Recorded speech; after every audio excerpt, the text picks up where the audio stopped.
नमस्कार मित्रांनो, इथे मी आता ट्रेडिंगव्ह्यूची जी वेबसाईट आहे, मोबाईल ॲप्लिकेशन ओपन केलेलं आहे. आता ह्या ॲप्लिकेशनमध्ये मित्रांनो तुम्हाला जे स्टॉक पाहिजे ते तुम्ही इथे ॲड करू शकता. इथे एका मित्राने विचारलं होतं, की आपल्याला ट्रेडिंगव्ह्यूमध्ये आपण किती इंडिकेटर लावू शकतो? तर या ठिकाणी मित्रांनो आपण कमीत कमी 3 इंडिकेटर जे आहे इथे फ्रीमध्ये लावू शकतो. इथे आपण ट्राय करून बघूया, की इथे आल्यानंतर या ठिकाणी आपण फुल स्क्रीन करूया. हा जो आहे बँक निफ्टीचा चार्ट आहे मित्रांनो, तर या ठिकाणी आपल्याला इंडिकेटर लावायचे आहे. तर इंडिकेटर लावण्यासाठी आपल्याला काय करायचं आहे, या ठिकाणी ही जी टाईम फ्रेम आहे 5 मिनिटाची टाईम फ्रेम आहे. इथे जो डाऊन साईडला तुम्हाला प्लसचा आयकॉन दिसतोय, ह्या प्लसला इथे क्लिक केल्यानंतर मित्रांनो या ठिकाणी तुम्हाला दिसेल की इंडिकेटर्सला इथे क्लिक केल्यानंतर मित्रांनो इथे इंडिकेटर्सचा ऑप्शन आहे, त्याच्यानंतर स्ट्रॅटेजीज आहेत, इथे प्रोफाईल आहे, त्याचबरोबर पॅटर्न आहे. आता हे जे न्यू अपडेटेड दिसते ना, तर हे तुम्हाला घेण्यासाठी इथे काय करावं लागेल, प्रीमियम द्यावं लागतं. म्हणजे पैसे इथे पेड करावं लागतात. तर आपण इथे फ्रीवालं जे आहे ते इथे यूज करायचा प्रयत्न करूया. आता हे डाऊन साईडला जे तुम्हाला हे डोजी स्टार, बेरीज हे जे इंडिकेटर आहेत ना, हे इंडिकेटर मित्रांनो तुम्हाला फ्री आहेत. ठीक आहे. आता हे ट्रेडिंग व्ह्यूमध्ये बरेच असे इंडिकेटर आहेत. आता ठीक आहे, ह्याच्यामध्ये आपण फक्त आपल्याला जे माहिती आहे तेच वापरतो. त्याच्यामध्ये मित्रांनो तुम्ही जे इंडिकेटर तुम्हाला आवडेल त्या इंडिकेटरचा तुम्ही अभ्यास करावा आणि ते इंडिकेटर तुम्ही प्रॉपर या ठिकाणी वापरू शकता. इथे आपल्याला बघायचं की स्ट्रॅटर्जीमध्ये ठीक आहे. इथे देखील बऱ्याच अशा स्ट्रॅटर्जीचे इंडिकेटर आहेत, ते देखील तुम्ही इथे वापरू शकता. ठीक आहे. आता इथे MACD जर आपण इथे क्लिक केलं तर चार्टवरती काय दाखवतं बघूया, कारण मी कधी वापरलं नाही आहे. हे बघा, हे असं दाखवतं काहीतरी. आता ह्याच्यातनं मला तर काही समजत नाही मित्रांनो, त्यामुळे हे काय मी वापरणार नाही इथे. ठीक आहे. मला जे समजतं ते आपलं EMA आहे, मूव्हिंग ॲव्हरेज एक्सपोनेन्शियल. हे बघा माझ्या फेवरेटमध्येच आलेलं आहे. ठीक आहे. इथे आपण परत जर इथे बॅक केलं, इथे जाऊन परत इंडिकेटरला क्लिक केल्यानंतर हे पहा, इथे जर मी आता EMA टाकलं, कारण मी जे इंडिकेटरचा वापर करतो ते म्हणजे EMA मूव्हिंग ॲव्हरेज. हे बघा, डायरेक्ट फेवरेटमध्येच मी त्याला इथे स्टार करून ठेवलेलं आहे. तर तुम्ही हे इंडिकेटर अशा पद्धतीने इथे ॲड करू शकता. आता त्याचबरोबर तुम्हाला जर इथे कोणतं वेगळे इंडिकेटर वापरायचं आहे, ठीक आहे, तर ते देखील तुम्ही इथे जे आहे मित्रांनो वापरू शकता. ठीक आहे. आता EMA आलेलं आहे इथे बाय डिफॉल्ट हे 9 या ठिकाणी येत असतं. तर इथे आपल्याला काय करायचं आहे, थोडंसं चेंजेस करायचं आहे किंवा तुम्ही हे डिफॉल्ट देखील वापरू शकता. फक्त जेव्हा सेटअप भेटेल ना तेव्हाच एंट्री मारायची, या ठिकाणी जबरदस्ती करायची नाही. तर मी सेटअप काय करतो या ठिकाणी, आता 9 म्हणजे काय असतं मित्रांनो, हे 9 म्हणजे पाठीमागचे 9 दिवसाला कॅल्क्युलेट करून हे जे आहे EMA तयार झालेला असतो. आणि ह्या EMAला काय म्हणतात, डायनॅमिक जे काही आहे सपोर्ट रेजिस्टन्स हे काम करत असतं. इथे आपण सेटिंगमध्ये जाऊया आणि इथे जे आहे फक्त आपल्याला इथे लेंथ 22 करायची आहे. बाकी SMA जे डाऊन साईडला आहे ते 5च राहू द्यायचं आहे. ठीक आहे. त्याच्यानंतर इथे खाली तुम्हाला टाईम फ्रेम देखील येऊ शकते. इथे हे वेगवेगळे इथे ऑप्शन आहेत. हे देखील तुम्ही बघू शकता. तर इथे काहीही छेडछाड करायची नाही आहे. इथे जे चार्ट आहे आपल्याला चार्टवरतीच बघायचं आहे, तर चार्टच राहू द्यायचं. त्याच्यानंतर तुम्हाला EMAचा जर काही कलर चेंज करायचा असेल, कोणाला ब्ल्यू आवडतो, कोणाला ब्लॅक आवडतो, ठीक आहे, त्यांच्या हिशोबाने ते या ठिकाणी ठेवू शकतात.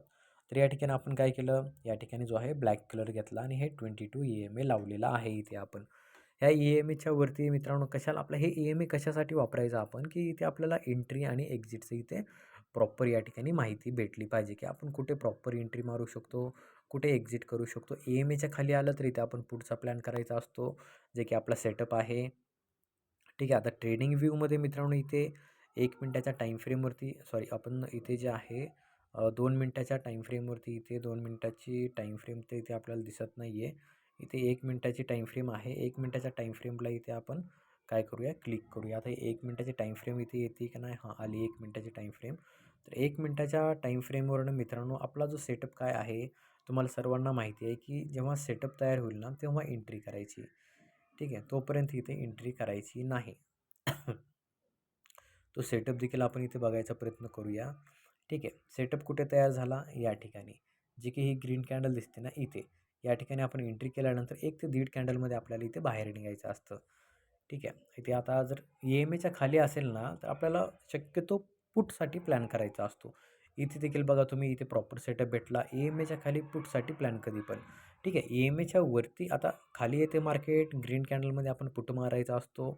जर मार्केट वरती असेल तर या ठिकाणी रेड कॅन्डलमध्ये आपल्याला कॉल या ठिकाणी मारायचा असतो, जे की हे पहा रेड. ठीक आहे. तर हे इंडिकेटरचा वापर अशा पद्धतीने करून आपण इथे आपल्याला इंडिकेटरच्या वरती जर असेल मार्केट तर कॉलचा विचार करायचा, डाउनसाईडला असेल तर पुटचा विचार करायचा. आता सपोर्टिंगला हे ठिकाणी एक दुसरं एक इंडिकेटर आपण वापरू शकतो. ते म्हणजे मूव्हिंग ॲव्हरेजेस आहे मित्रांनो. ह्याला मी आता इथे क्लिक केलेलं आहे. तर हे परत 2 इथे ॲड झालेले आहेत. ह्याच्यामध्ये सेटिंग करायची आहे आणि इथे इनपुटमध्ये इथे काय टाकायचं आहे 200. म्हणजे हे देखील तुम्हाला समजतं की एका दिवसाच्या टाईम फ्रेमवरनं 1 तासाच्या टाईम फ्रेमवरनं हे तुम्हाला समजतं की मार्केटचा ट्रेंड इथे काय चालू आहे. आता हे कसं मोठ्या टाईम फ्रेमवरती हे आपण 22 जे 200 EMA आहे ना ते इथे वापरू शकतो. 22 बंद करूया. इथे आपण एका दिवसाच्या टाईम फ्रेमवरती जाऊया. इथे तुम्हाला दिसेल की आता हे 22 जे की 200 EMA आपण लावलेलं आहे त्याच्यावरती मित्रांनो इथे मार्केट काय दिसतंय, इथे आपल्याला बुलिश या ठिकाणी दिसत आहे. आता टाईम फ्रेम आपण थोडीशी कमी करूया, इथे 15 मिनिटावरती करूया. 15 मिनिटाच्या टाईम फ्रेमवरती इथे आपल्याला हे 200 EMA काय सांगतं की मार्केटचा ट्रेंड हा सध्याला इथे 15 मिनिटाच्या टाईम फ्रेमवरनं इथे बेरिश ट्रेंड आहे. तर हे ट्रेंड जो आहे ते आपल्याला कन्फर्मेशन करण्यासाठी देखील आपण हे इंडिकेटर वापरू शकतो. ठीक आहे. तुम्हाला जे सोयीस्कर वाटेल मित्रांनो ते तुम्ही वापरावं. फक्त ट्रेडिंग व्ह्यूमध्ये जे आहे तुम्ही कमीत कमी 3 इंडिकेटर इथे वापरू शकता. आता 2 आपण लावलेले आहेत. तिसरं आता इथे आपण जे की सुपर ट्रेंड इथे बघूया की ॲड होत आहे का? सुपर ट्रेंडला क्लिक केलं, इथे ॲड होत नाही. म्हणजे 2 इंडिकेटर तुम्ही या ठिकाणी वापरू शकता. ठीक आहे. सुपर ट्रेंड इथे आपलं ॲड झालेलं नाही किंवा दुसरं कोणतं इथे ॲड होत नाही आहे. फक्त या ठिकाणी जे आहे 2 इंडिकेटर ॲड होतात. तर ते वापरून आपण या ठिकाणी मार्केटमध्ये व्यवस्थितपणे ट्रेड घेऊन प्रॉफिट या ठिकाणी करू शकतो. ठीक आहे. तर या ठिकाणी आपलं जे आहे हे इंडिकेटर बंद करूया. आपण जे वापरतो ते 22 EMA हे वापरतो आणि ह्याच्यावरतीच या ठिकाणी आपल्याला ट्रेड आणि एक्झिट इथे प्लॅन करायचा असतो. तर मित्रांनो हा व्हिडिओ कसा वाटला नक्कीच कमेंटमध्ये सांगा आणि आपण जर व्हिडिओवरती नवीन असेल तर व्हिडिओला नक्कीच लाईक करा, सबस्क्राईब करा. चला तर मग भेटूया पुढील व्हिडिओमध्ये. जय हिंद, जय महाराष्ट्र.